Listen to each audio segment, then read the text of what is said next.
ಈಗ ಕಡಲೆ ಇರಲಿ, ಹಲಸಂಡೆ ಬೀಜ, ಕಪ್ಪು ಕಡಲೆ ಅಥವಾ ಬಿಳಿ ಕಡಲೆ, ಎಲ್ಲವೂ ಸ್ವಾದಿಷ್ಟವಾಗುತ್ತೆ. ಇಂಡಿಗೋ ಸಂಸ್ಥೆಗೆ ಡಿಜಿಸಿಎಯಿಂದ ಶೋಕಾಸ್ ನೋಟಿಸ್. 24 ಗಂಟೆಯೊಳಗೆ ಉತ್ತರ ನೀಡುವಂತೆ ಇಂಡಿಗೋ ಸಂಸ್ಥೆಗೆ ಸೂಚನೆ. ಪ್ರಯಾಣಿಕರಿಗೆ ಬಾಕಿ ಹಣ ಪಾವತಿಸಿದ ಇಂಡಿಗೋ, ಇತಿಹಾಸದಲ್ಲೇ ಭಾರತ ಇಂಥ ಕೆಟ್ಟ ಸ್ಥಿತಿ ತಂದಿಲ್ಲ ಅಂತ ಡಿಕೆ ಬೇಸರ. 20 ಕ್ವಿಂಟಾಲ್ ಮೆಕ್ಕೆಜೋಳ ಖರೀದಿಸಲು ನಿರ್ಧಾರ. ಇದೆಲ್ಲವನ್ನು ನೋಡೋಣ ಸಮಗ್ರ ನ್ಯೂಸ್ ಟಾಪ್ 9ನಲ್ಲಿ. ಇಂಡಿಗೋ ಏರ್ಲೈನ್ಸ್ ಬೇಜವಾಬ್ದಾರಿಗೆ ಜನ ಪರದಾಡುವಂತಾಗಿದೆ. ದೇಶದ ಅತಿದೊಡ್ಡ ವಿಮಾನಯಾನ ಸಂಸ್ಥೆ ಇಂಡಿಗೋ ವಿಮಾನಗಳು ಟೇಕ್ ಆಫ್ ಆಗದೆ ಪ್ರಯಾಣಿಕರು ವಿಲವಿಲ ಅಂತಿದ್ದಾರೆ. ಇಂಡಿಗೋ ಅವಾಂತರಕ್ಕೆ ಕೇಳಿರುವ ಕೇಂದ್ರ ಸರ್ಕಾರ ಖಡಕ್ ಎಚ್ಚರಿಕೆ ಕೊಟ್ಟಿದೆ. ಇಂಡಿಗೋದ ಸಿಇಒ ಪೀಟರ್ ಎಲ್ಬರ್ಸ್ ಇಂಡಿಗೋ ಸಂಸ್ಥೆ ವ್ಯವಸ್ಥಾಪಕರಿಗೆ ಡಿಜಿಸಿಎ ಶೋಕಾಸ್ ನೋಟಿಸ್ ಜಾರಿ ಮಾಡಿದೆ. ಇಂಡಿಗೋ ವಿಮಾನಯಾನ ಸಂಸ್ಥೆ ವಿರುದ್ಧ ಕೇಂದ್ರ ಸರ್ಕಾರ ಗರಂ ಆಗಿದೆ. ನವೆಂಬರ್ 1ರಿಂದ ಜಾರಿಗೆ ಬಂದಿರುವ ಹೊಸ ವಿಮಾನ ಕರ್ತವ್ಯ ಸಮಯ ಮಿತಿ ಜಾರಿಗೆ ತರುವಲ್ಲಿ ವಿಫಲರಾಗಿದ್ದೀರಿ. ಯೋಜನೆ, ಮೇಲ್ವಿಚಾರಣೆ ಮತ್ತು ಸಂಪನ್ಮೂಲ ನಿರ್ವಹಣೆಯಲ್ಲಿ ಲೋಪಗಳಾಗಿವೆ. ಅಲ್ಲದೆ ನಿಯಮವನ್ನು ಉಲ್ಲಂಘಿಸಿದ್ದೀರಿ. 24 ಗಂಟೆ ಒಳಗೆ ಈ ನೋಟಿಸ್ಗೆ ಉತ್ತರ ಕೊಡಬೇಕು. ವಿಫಲವಾದಲ್ಲಿ ದಂಡನಾತ್ಮಕ ಕ್ರಮ ಕೈಗೊಳ್ಳುವುದಾಗಿ ಎಚ್ಚರಿಕೆ ನೀಡಿದೆ. ಪ್ರಯಾಣಿಕರಿಗೆ ಬಾಕಿ ಹಣವನ್ನ ಇಂಡಿಗೋ ಏರ್ಲೈನ್ಸ್ ಪಾವತಿಸಿದೆ. ವಿಮಾನಯಾನ ಸಚಿವಾಲಯ ಸೂಚನೆಯ ಬೆನ್ನಲ್ಲೇ ಬಾಕಿ ಹಣ ಪಾವತಿಸಲಾಗಿದೆ. ನಿನ್ನೆ ರಾತ್ರಿ 8 ಗಂಟೆ ಒಳಗೆ ಬಾಕಿ ಹಣ ಪಾವತಿಸುವಂತೆ ವಿಮಾನಯಾನ ಸಚಿವಾಲಯ ಗಡುವು ನೀಡಿತ್ತು. ಇಲ್ಲದಿದ್ರೆ ಕ್ರಮ ಕೈಗೊಳ್ಳುವುದಾಗಿ ಎಚ್ಚರಿಕೆ ನೀಡಲಾಗಿತ್ತು. ಇದರಿಂದ ಎಚ್ಚೆತ್ತಿರುವ ಇಂಡಿಗೋ ಏರ್ಲೈನ್ಸ್ ಕೂಡಲೇ ಪ್ರಯಾಣಿಕರಿಗೆ ಬಾಕಿ ಹಣ ಪಾವತಿಸಿದೆ. ಇಂಡಿಗೋ ವಿಮಾನಯಾನ ಹಾರಾಟ ರದ್ದಾಗಿ ಅಸ್ತವ್ಯಸ್ತವಾಗಿ ಪ್ರಯಾಣಿಕರ ಗೋಳು ಹೇಳತೀರದಾಗಿದೆ. ಟ್ವಿಟರ್ನಲ್ಲಿ ಡಿಸಿಎಂ ಡಿಕೆ ಶಿವಕುಮಾರ್ ಅಸಮಾಧಾನ ಹೊರಹಾಕಿದ್ದಾರೆ. ವಾಯುಯಾನ ಇತಿಹಾಸದಲ್ಲೇ ಭಾರತ ಇಂತಹ ಕೆಟ್ಟ ಸ್ಥಿತಿ ಕಂಡಿದೆ.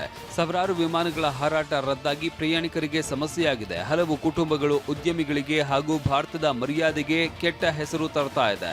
ಕೂಡಲೇ ಕೇಂದ್ರ ಸರ್ಕಾರ ಸಮಸ್ಯೆಯನ್ನ ಬಗೆಹರಿಸಬೇಕು ಅಂತ ಡಿಸಿಎಂ ಡಿಕೆ ಆಗ್ರಹಿಸಿದ್ದಾರೆ.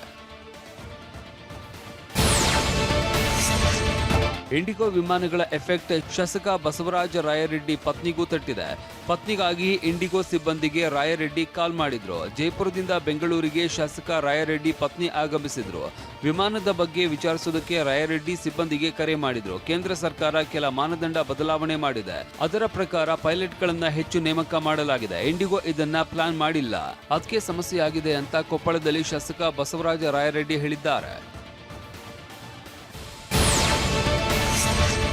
ಗಣೇಶ್ ಅವರ ಸಂಬಂಧಿ ವರುಣ್ ದೂರು ನೀಡಿದ್ದಾರೆ ಅಂತ ಚಿಕ್ಕಮಗಳೂರು ಎಸ್ಪಿ ವಿಕ್ರಮ್ ಆಮ್ಟೆ ಹೇಳಿದ್ದಾರೆ. ಕಡೂರು ಇನ್ಸ್ಪೆಕ್ಟರ್ ನೇತೃತ್ವದಲ್ಲಿ ತನಿಖೆ ನಡೀತಾ ಇದೆ. ಈ ಬಗ್ಗೆ ಸಕರಾಯಪಟ್ಟಣ ಪೊಲೀಸ್ ಠಾಣೆಯಲ್ಲಿ ಎಫ್ಐಆರ್ ದಾಖಲಾಗಿದೆ. 5 ವಿರುದ್ಧ ಠಾಣೆಯಲ್ಲಿ ಎಫ್ಐಆರ್ ದಾಖಲಾಗಿದ್ದು ಇನ್ನು 3 ವಿಚಾರಣೆ ನಡೀತಾ ಇದೆ ಅಂತ ಎಸ್ಪಿ ವಿಕ್ರಮ್ ಆಮ್ಟೆ ಹೇಳಿದ್ದಾರೆ. ಪೊಲೀಸ್ ಕಮಿಷನರ್ ಕಚೇರಿ ಆವರಣದಲ್ಲಿ ಹಣವಿದ್ದ ಬ್ಯಾಗ್ ಕಳವು ಮಾಡಲಾಗಿದೆ. ವಿಧಾನಸೌಧ ಪೊಲೀಸ್ ಠಾಣೆಯಲ್ಲಿ ಎಫ್ಐಆರ್ ದಾಖಲಾಗಿದೆ. ಪೊಲೀಸ್ ಅಧಿಕಾರಿ ಉಮೇಶ್ ಕುಮಾರ್ ನೀಡಿದ ದೂರಿನ ಮೇಲೆ ಎಫ್ಐಆರ್ ದಾಖಲಿಸಿ ತನಿಖೆ ನಡೆಸಲಾಗ್ತಾ ಇದೆ. ಆರೋಪಿ ಪೊಲೀಸ್ ಸಿಬ್ಬಂದಿ ಜಬೀವುಲ್ಲಾನನ್ನ ಅಮಾನತು ಮಾಡಲಾಗಿದೆ. ಸರ್ಕಾರ ರೈತರಿಂದ 20 ಕ್ವಿಂಟಾಲ್ ಮೆಕ್ಕೆಜೋಳ ಖರೀದಿಸುವುದಕ್ಕೆ ನಿರ್ಧರಿಸಿದೆ ಅಂತ ಹಾವೇರಿ ಜಿಲ್ಲೆ ಶಿಗ್ಗಾವಿಯಲ್ಲಿ ಸಚಿವ ಸತೀಶ್ ಜಾರಕಿಹೊಳಿ ಹೇಳಿದ್ದಾರೆ. ಮೊದಲು 5 ಕ್ವಿಂಟಾಲ್ ಖರೀದಿಸ್ತಾ ಇತ್ತು, ಈಗ 20 ಕ್ವಿಂಟಾಲ್ ಮಾಡಿದ್ದಾರೆ. ಸರ್ಕಾರದ ನಿರ್ಧಾರ ರೈತರಿಗೆ ಸಮಾಧಾನ ಆಗುತ್ತೆ. ಉತ್ತರ ಕರ್ನಾಟಕದ ಸಮಸ್ಯೆ ಬಗ್ಗೆ ಅಧಿವೇಶನದಲ್ಲಿ ಮಾತನಾಡ್ತೀವಿ ಅಂತ ಶಿಗ್ಗಾವಿಯಲ್ಲಿ ಸಚಿವ ಸತೀಶ್ ಜಾರಕಿಹೊಳಿ ಹೇಳಿದ್ದಾರೆ.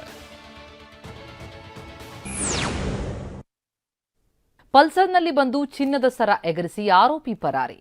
ಜಮೀನಿನಲ್ಲಿ ಮತ್ತೊಂದು ಹುಲಿಮರಿ ಸೆರೆ. ಮಹೇಶ್ ಶೆಟ್ಟಿ ತಿಮಾರೋಡಿ ಮತ್ತೆ ಗಡಿಪಾರ. ಇದೆಲ್ಲ ಸುದ್ದಿ ನೋಡೋಣ ಕರ್ನಾಟಕ ನ್ಯೂಸ್ ಟಾಪ್ 9ನಲ್ಲಿ. ಬೆಂಗಳೂರಿನಲ್ಲಿ ಬ್ಲಾಕ್ ಪಲ್ಸರ್ ಬೈಕ್ನಲ್ಲಿ ಬಂದಿದ್ದ 2 ಮಹಿಳೆಯರ ಸರ ಕದ್ದೊಯ್ದಿದ್ದಾರೆ. ಚಂದನವಸಹಳ್ಳಿ ಬಳಿ ಗೌರಮ್ಮ ಅನ್ನೋರ 70 ಗ್ರಾಂ ಸರ ಕಸಿದು ಖದೀಮರು ಪರಾರಿಯಾಗಿದ್ದಾರೆ. ಬ್ಲಾಕ್ ಡ್ರೆಸ್, ಬ್ಲಾಕ್ ಹೆಲ್ಮೆಟ್ ಧರಿಸಿ ಬಂದಿದ್ದ 2 ಕೃತ್ಯ ಸಿಗಿದ್ದಾರೆ. ಮಾತನಾಡಿಸುವ ನೆಪದಲ್ಲಿ ಬಂದಿದ್ದ ಖದೀಮರು ಚಿನ್ನದ ಸರವನ್ನ ಕಸಿದು ಪರಾರಿಯಾಗಿದ್ದಾರೆ. ಸರಗಳ್ಳರ ಚಲನವಲನದ ದೃಶ್ಯ ಸಿಸಿಟಿವಿಯಲ್ಲಿ ಸೆರೆಯಾಗಿದೆ.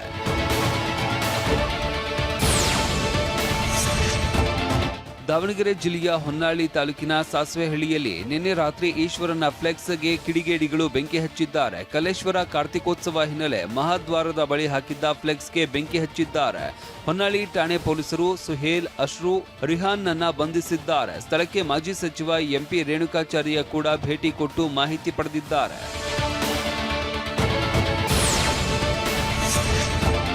ಮಹೇಶ್ ಶೆಟ್ಟಿ ತಿಮರೋಡಿಗೆ ಡಿಸೆಂಬರ್ 8ಕ್ಕೆ ವಿಚಾರಣೆಗೆ ಹಾಜರಾಗುವುದಕ್ಕೆ ದಕ್ಷಿಣ ಕನ್ನಡ ಜಿಲ್ಲೆ Puttur AC Stella Varghese notice ನೀಡಿದ್ದಾರೆ. ನಿಮ್ಮನ್ಯಾಕೆ ಗಡೀಪಾರು ಮಾಡಬಾರದು ಅಂತ ಕೇಳಿದ್ದಾರೆ. ಈ ಹಿಂದೆ ಎಸಿ ತಿಮರೋಡಿಯನ್ನ ರಾಯಚೂರಿನ ಮಾನ್ವಿಗೆ ಗಡೀಪಾರು ಮಾಡಿದ್ರು. ಅದನ್ನ ತಿಮರೋಡಿ ಹೈಕೋರ್ಟ್ನಲ್ಲಿ ಪ್ರಶ್ನಿಸಿದ್ರು. ಸೆಕ್ಷನ್ ಸರಿಪಡಿಸಿ ಹೊಸ ಆದೇಶ ನೀಡುವುದಕ್ಕೆ ಹೈಕೋರ್ಟ್ ಸೂಚಿಸಿದ್ದರಿಂದ ಈಗ ಮತ್ತೊಂದು ನೋಟಿಸ್ ನೀಡಲಾಗಿದೆ.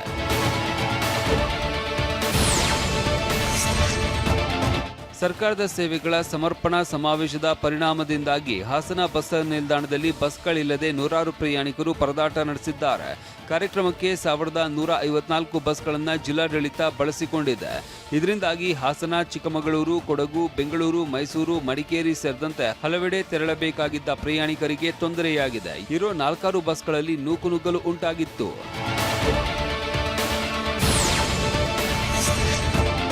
ರಸ್ತೆ ಜೊತೆಗೆ ಬಸ್ ಸಂಚಾರವೂ ಇಲ್ಲದೆ ಶಾಲಾ ಕಾಲೇಜಿಗೆ ಹೋಗಲಾಗ್ತಾ ಇಲ್ಲ. ದಯವಿಟ್ಟು ಸಹಾಯ ಮಾಡಿ ಅಂತ ಚಾಮರಾಜನಗರ ಜಿಲ್ಲೆ ಹನೂರಿನ ಪಚ್ಚೆದೊಡ್ಡಿ ವಿದ್ಯಾರ್ಥಿಗಳು ಸಿಎಂ ಸಿದ್ದರಾಮಯ್ಯಗೆ ಪತ್ರ ಬರೆದಿದ್ದಾರೆ. ಹದಗೆಟ್ಟ ರಸ್ತೆಯಲ್ಲಿ ನಿತ್ಯ 7 ಕಿಲೋಮೀಟರ್ ನಡೆದುಕೊಂಡು ಹೋಗ್ತಾ ಇದ್ದೇವೆ. ಹೀಗಾಗಿ ರಸ್ತೆ ವ್ಯವಸ್ಥೆ ಕಲ್ಪಿಸೋದಕ್ಕೆ ಸಿದ್ದರಾಮಯ್ಯಗೆ ಮನವಿ ಮಾಡಿದ್ದಾರೆ. ಬಾಗಲಕೋಟೆ ಜಿಲ್ಲೆ ಹುನಗುಂದದಲ್ಲಿ ನಟ ಡಾಲಿ ಧನಂಜಯ್ ಸೇರಿದಂತೆ ಸಿನಿ ತಾರೆಯರು ರೋಡ್ ಶೋ ನಡೆಸಿದ್ದಾರೆ. ಇವತ್ತು 8ನೇ ಆವೃತ್ತಿಯ ಇಳಕಲ್ ಪ್ರೀಮಿಯರ್ ಲೀಗ್ ನಡೀತಾ ಇರೋದ್ರ ಹಿನ್ನೆಲೆ ಶಾಸಕ ಕಾಶಪ್ಪನವರ್ ನೇತೃತ್ವದಲ್ಲಿ ಭರ್ಜರಿ ರೋಡ್ ಶೋ ನಡೆಯಿತು. ಶಾಸಕರ ಜೊತೆ ಡಾಲಿ ಸೇರಿದಂತೆ ಎಲ್ಲರೂ ಸ್ಟೆಪ್ಸ್ ಹಾಕಿದ್ರು. ಈ ವೇಳೆ ಫ್ಯಾನ್ಸ್ ಸೆಲ್ಫಿಗೆ ಮುಗಿಬಿದ್ರು. ವಾಹ್, ಯಾಕೆ ಈಗ ಬಂತ ಸ್ವಾದ? ಖಂಡಿತ ಈಗ ಬಂತು ಅಸಲಿ ಸ್ವಾದ. MDH chunky chaat masala life ಅಲ್ಲಿ ಅಸಲಿ ಸ್ವಾದ ತರುತ್ತೆ. ಅಸಲಿ ಮಸಾಲ, ಎಸ್ ಎಸ್ MDH